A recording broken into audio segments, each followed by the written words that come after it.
भैया लखनऊ में सर क्या कहेंगे इस भीषण अग्निकांड में जिन्होंने अपनी जान गंवाई है और जो घायल उनको आप देखने पहुंचे?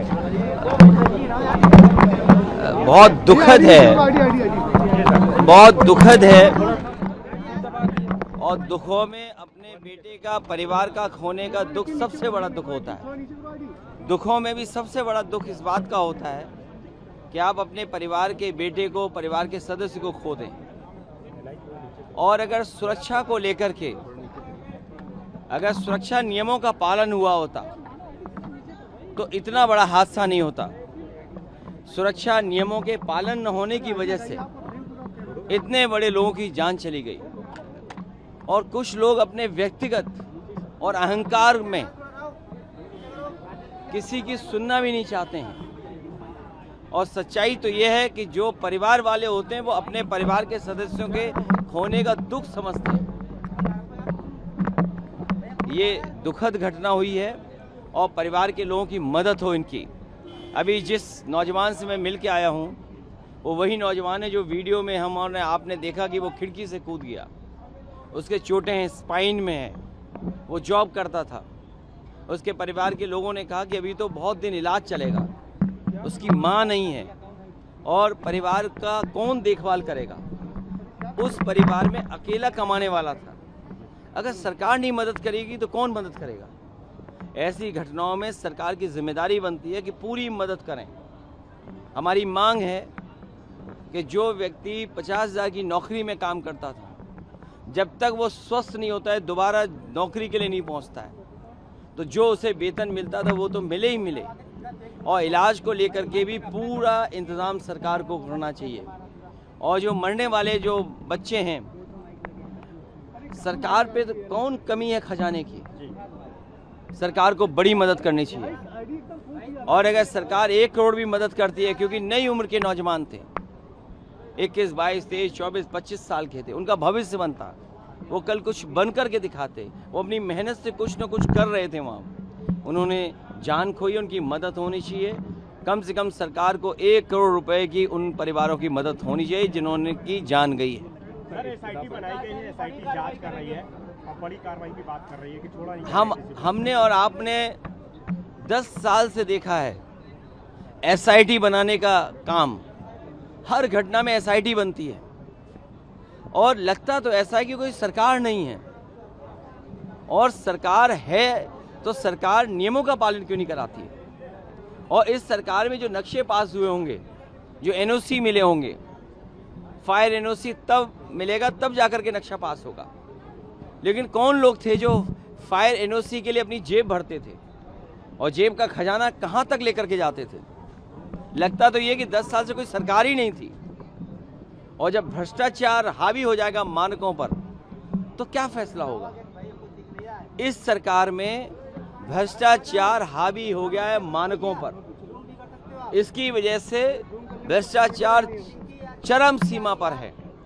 और जो सरकार भ्रष्टाचार से बनी है वो भ्रष्टाचार तो करेगी, क्यों नहीं करेगी? सर 2016 वजह नहीं पता चली कि आग लगी कैसे? 4 लोग छोटों पे कार्रवाई हो गई, बड़ों को बचाया जा रहा है इसमें। आपको याद होगा जब होटल लेवाना में आग लगी थी तो इस सरकार ने क्या क्या कहा था? यही मुख्यमंत्री जी ने कहा था कि बुलडोजर चल जाएगा 24 घंटे में। क्या उस बिल्डिंग पे बुलडोजर चला आज तक? गरीबों को उजाड़ने के लिए किसने आग लगा दी थी? याद कीजिए, यहीं पर लखनऊ में। और ये सरकार तो वो है जो अहंकार जिसके अंदर है, अहंकार में चूर है, उन्हें कुछ दिखाई नहीं देता, न समझते हैं। हमने आपने देखा कि किस तरीके से अकबर नगर के लोगों को बुलडोजर चला करके हटा दिया गया। तो आखिर बुलडोजर किसका इंतजार कर रहा है? खबरा फलेवर हुआ है कि जो मानक थे उनकी जो है पूर्ति नहीं की गई, जो फायर सेफ्टी के मानक होते हैं उनकी भी पूर्ति नहीं की गई। और ऐसे बहुत से जगह होंगे जिन पे ये मानक जो है पूर्ण नहीं हो रहे हैं। ये कितना बड़ा फेलियर है? ये सरकार तो वो है, अगर किसी को परेशान करना है तो इन नियमों को लेकर के उनकी बिल्डिंगों को बंद कर देते हैं। याद कीजिए, इलाहाबाद में जो कोचिंगें बंद हुई, उस आंदोलन को दबाने के लिए कोचिंगों पर क्या कहा गया कि फायर और सेफ्टी के पूरे मानक नहीं करते, इसलिए इनको बंद कर देना चाहिए। और अगर उस समय सरकार ने ध्यान दिया होता, या लेवाना में जब आग लगी थी तब ध्यान दिया होता, या चारबाग में जब आग लगी थी तब ध्यान दिया होता, या अभी कुछ दिन पहले आग लगी तब ध्यान दिया होता, और दिल्ली में जब आग लगी तब ध्यान दिया होता, तो शायद हमारे ये नौजवान जिनकी 15 लोगों की जान गई, इनकी जान नहीं जाती। सुरक्षा के नियमों का पालन सरकार करती तो इतने बड़े पैमाने पे जान नहीं जाती। सर, ये बताया जा रहा है कि एनओसी नहीं थी और 2016 से बिल्डिंग तैयार की गई, 4 लोग पे गाज गिरी है, 4 लोग के ऊपर कार्रवाई की गई। मुझे दुख है इस बात का, एक बार ध्वस्तीकरण के आदेश से फिर निरस्त हो गए। मुझे दुख है इस बात का कि ऐसा लग रहा है कि 10 साल से सरकार ही नहीं थी। लग तो ये रहा, क्योंकि आप जो सवाल पूछ रहे हो 2016 की बात कर रहे हो, तो इसका मतलब पिछले 10 साल से कोई सरकार नहीं थी इसका मतलब। और अगर सरकार भी थी तो भ्रष्टाचार से अपनी जेब भर रही थी। मुझे दुख उससे ज़्यादा उन चैनलों पर है जो हाईलाइट करके 2016 को याद दिला रहे हैं।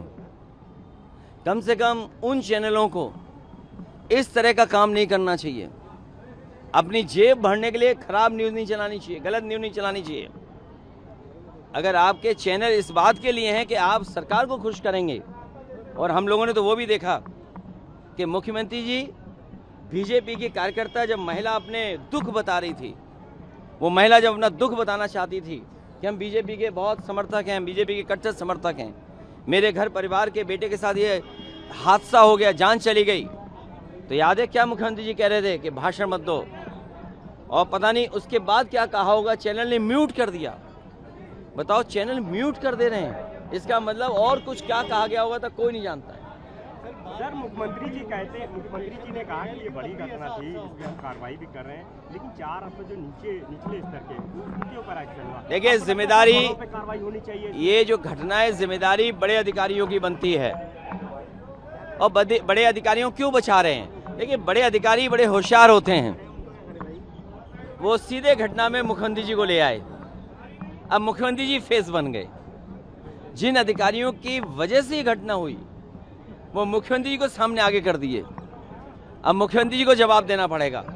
कम से कम मुख्यमंत्री जी को ये तो होशियारी अधिकारियों की समझनी चाहिए कि फायर एनओसी की वजह से, या नक्शे की गलत होने की वजह से, या ध्वस्तीकरण की वजह से वो क्यों उनको आगे कर रहे हैं। और लखनऊ में पता कर लेना आप, जितने बीजेपी की सरकार में नक्शे पास हुए हैं सबकी जांच होनी चाहिए।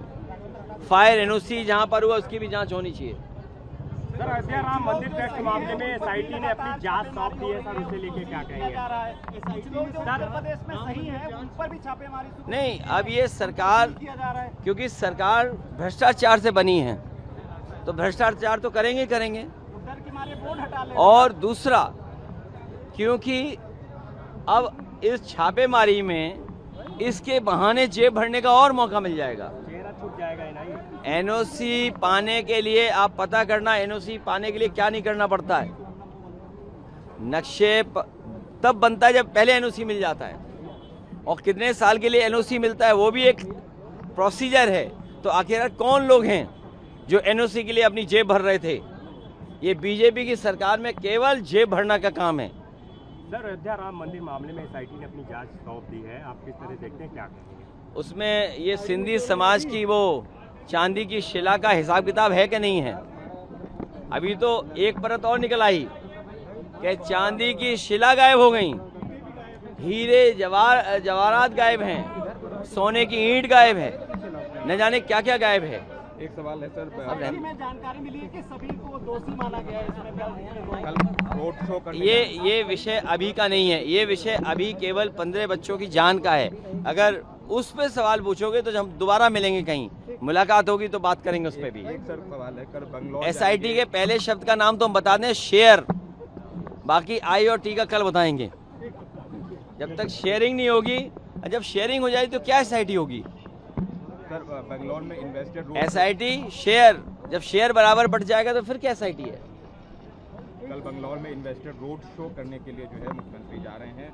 बताया जा रहा है कि इन्वेस्ट जो है उससे यूपी में आएगा, इसके लिए इन्वेस्टर का रोड शो। मेरे साथी सरकार जाने वाली है, वो दिन गिन रहे हैं। नवंबर में चुनाव होने जा रहा है, 1 महीना 2 महीना बरसात में निकल जाएंगे। अब कौन सा इन्वेस्टमेंट आएगा? ये केवल टीवी चैनलों को दाना पानी देने के लिए इन्वेस्टमेंट होने जा रहा है, और उसके रोड शो होने जा रहा है। आप लोग दाना पानी खाइए, उसी से काम चलेगा। धन्यवाद।